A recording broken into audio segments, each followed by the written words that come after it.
Hello everyone, আশা করি সকলেই ভালো আছে, সুস্থ আছে। সকলকে জানাই শুভ সকাল। সকালে ঘুম থেকে উঠে ফ্রেশ হয়ে মা চা করেছিল এবং বিস্কুট দিয়ে খেয়ে নিলাম। তারপরে দেখো মা ভাত বসিয়ে দিয়েছে, তার সঙ্গে করেছিল উচ্ছে আলু ভাজা এবং ইলিশ মাছ আনা হয়েছিল গতকাল।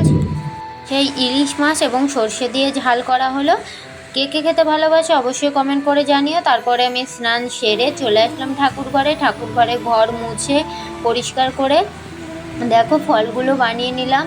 ফলের মধ্যে ছিল আজকে আম, তার সঙ্গে শসা এবং তার সঙ্গে লিচু, সঙ্গে ছিল চিড়ে এবং বাতাসা। এগুলো দিয়েই গোপাল সোনার সেবা দেওয়া হবে। তার সঙ্গে দেখো ফুল পাতা সব কিছু দিয়ে সুন্দর করে সাজিয়ে দিলাম।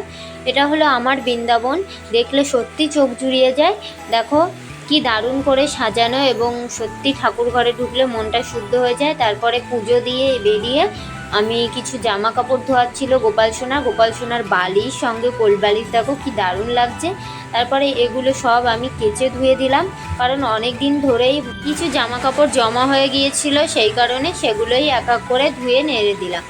মেলে দেওয়ার পর দেখো এগুলোই একটু উল্টে পাল্টে দিচ্ছিলাম যাতে তাড়াতাড়ি শুকিয়ে যায়। আজকের দিনটা ছিল মেঘলা এবং বৃষ্টি বৃষ্টি ভাব হচ্ছিল, সেই কারণে আমি চেষ্টা করছিলাম তাড়াতাড়ি শুকিয়ে যায়। এই ভিডিওটি এই পর্যন্ত কেমন লাগলো অবশ্যই কমেন্টে জানিও। টাটা।